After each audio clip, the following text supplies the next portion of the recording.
Good afternoon. हमने पिछली video के अंदर ऑपरेटिंग पॉइंट के बारे में पढ़ लिया था।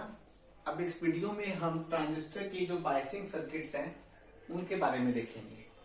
तो ट्रांजिस्टर बायसिंग सर्किट्स क्या होते हैं, हमने जो वैल्यू निकाली थी ऑपरेटिंग पॉइंट की, जो डीसी लोड लाइन के अंदर हमने जो पॉइंट डिफाइन किया था कि जो ट्रांजिस्टर की आउटपुट कैरेक्टरिस्टिक्स के अंदर जो मिडिल सेक्शन में जो एक्टिव रीजन में हमने ऑपरेटिंग पॉइंट डिफाइन किया था, उस ऑपरेटिंग पॉइंट को ऑब्टेन करने के लिए हम कुछ सर्किट्स यूज करते हैं। उन सर्किट्स को हम क्या बोलते हैं, ट्रांजिस्टर बायसिंग सर्किट्स बोलते हैं। और ट्रांजिस्टर बायसिंग सर्किट्स के लिए कुछ इंसेंशियल कंडीशंस होती हैं। वो इंसेंशियल कंडीशंस क्या होती है जिससे हमें फेथफुल एम्पलीफिकेशन मिल सके। तो पहली कंडीशन तो होती है कि जो ट्रांजिस्टर होना चाहिए वो शुड बी प्रॉपरली बायस्ड होना चाहिए। प्रॉपरली बायस्ड का मतलब इसका बेस एमिटर जंक्शन तो फॉरवर्ड बायस होना चाहिए और बेस कलेक्टर जंक्शन उसका रिवर्स बायस होना चाहिए। यानी इनपुट सेक्शन आपका फॉरवर्ड बायस होना चाहिए और आउटपुट सेक्शन आपका रिवर्स बायस होना चाहिए। सेकेंड कंडीशन, जो ऑपरेटिंग पॉइंट है, the operating point should be set eight middle of the active region of the transistor characteristics. और थर्ड आपका सिलेक्टेड ऑपरेटिंग पॉइंट, जो आप ऑपरेटिंग पॉइंट सिलेक्ट करोगे कैरेक्टरिस्टिक्स के अंदर, that should be made independent from the temperature variation and beta variation. Temperature variation का मतलब अगर टेम्परेचर वेरिएशन के इंडिपेंडेंट हो जाए आपका ऑपरेटिंग पॉइंट, तो उसको हम क्या बोलते हैं, स्टेबलाइजेशन बोलते हैं। उसको हम क्या बोलते हैं, स्टेबलाइजेशन बोलते हैं। अब जो ट्रांजिस्टर बायसिंग सर्किट्स के अंदर पहला सर्किट आपका आता है fixed base bias circuit. Fixed base bias circuit का मतलब हम जो इसके अंदर ट्रांजिस्टर के इस एनपीएन कॉन्फ़िगरेशन के अंदर हम दो सोर्स लगा रहे हैं, वीबीई और वीसीई। वीबीई आपकी इनपुट वोल्टेज है और वीसीई आपकी आउटपुट वोल्टेज है। और जो रजिस्टर, आप डायग्राम की तरफ देखिए, मैं आपको पीछे से थोड़ा रिपीट कर देता हूं। इसके अंदर देखिए जो ट्रांजिस्टर सर्किट आपका यूज किया गया है, इसके अंदर दो बैटरीज यूज की गई है, वीबीई और वीसीसी। इसको हम वीबीबी भी बोल सकते हैं और वीसीसी भी बोल सकते हैं।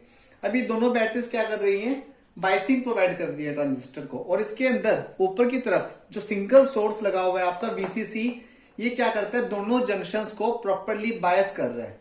तो जो फर्स्ट सर्किट आपका यूज किया गया है, जो इसके अंदर इनपुट साइड पे जो रेजिस्टेंस लगा हुआ है आरबी, ये कनेक्टेड है आपका positive terminal of the battery and between the base terminal of the NPN transistor. ये जो बेस एमिटर जंक्शन क्या होना चाहिए, आपका फॉरवर्ड बायस होना चाहिए इस रेजिस्टेंस के थ्रू, आरबी के थ्रू। अब जो वीसीसी आपको जो प्रोवाइड की जा रही है, जो दोनों सेक्शंस को बायसिंग प्रोवाइड कर रही है, इस वीसीसी की वैल्यू क्या है आपकी, फिक्स्ड है। अब वैल्यू इसकी अगर फिक्स है, अगर मैं आरबी की वैल्यू को सिलेक्ट कर लूं तो बेस करंट भी मेरा क्या हो जाएगा, फिक्स हो जाएगा। जब वीसीसी की वैल्यू को सिलेक्ट कर लूं तो आरबी भी फिक्स वैल्यू है, तो मेरा बेस करंट भी क्या हो जाएगा, फिक्स हो जाएगा।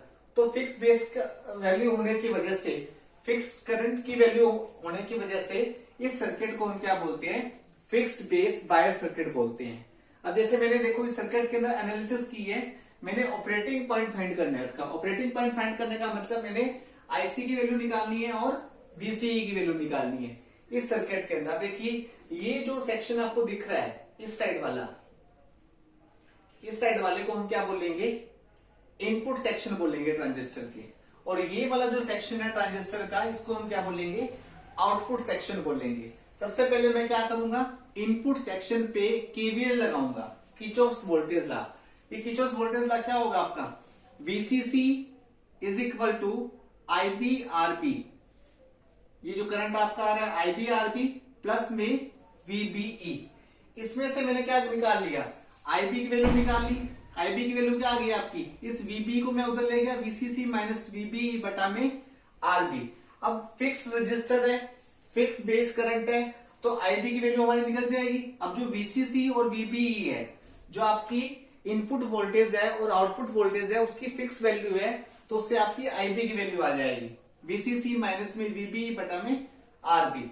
अब आउटपुट सेक्शन पे देखिए मैंने आईसी की वैल्यू निकालनी है। अब आईसी की वैल्यू जो होती है आपकी बीटा आईबी, बीटा मैंने आपको बताया था जो हमने बेस करंट एम्प्लीफिकेशन फैक्टर निकाला था, that is the ratio of output by input current IC by IB. तो आईसी की वैल्यू क्या हो जाएगी, बीटा आईबी प्लस में आईसीईओ। आईसीईओ क्या है, ये लीकेज करंट है। Collector to emitter with base terminal open, अगर मैं इस बेस टर्मिनल को ओपन कर दूं, यहां से इस ब्रांच को ओपन कर दूं, तो आउटपुट साइड पे जो मेरा करंट आएगा, कलेक्टर टू एमिटर जो मेरा करंट आएगा, उस करंट को मैं क्या बोलूंगा, लीकेज करंट बोलूंगा। लेकिन जो लीकेज करंट क्या होता है आपका, वेरी स्मॉल होती है उसकी वैल्यू, तो उस वैल्यू को मैं क्या कर दूंगा, नेग्लेक्ट कर दूंगा। तो आईसी की वैल्यू क्या आ जाएगी, आईबी के इक्वल आ जाएगी, बेस करंट के इक्वल आ जाएगी, नियरली इक्वल टू। अब इसी आउटपुट सेक्शन पे अगर मैं अगेन केवीएल लगाऊं, तो वीसीसी की वैल्यू क्या आ जाएगी, आईसीआरसी प्लस में वीसीई। तो वीसीई की वैल्यू क्या आ जाएगी, उस टर्म को मैं उधर ले जाऊंगा नेगेटिव साइड में, तो वैल्यू मेरी वीसीई की आ जाएगी वीसीसी माइनस आईसीआरसी। अब दोनों वैल्यूज आ गई है आपकी, यानी in equation number first, equation number second, equation number third.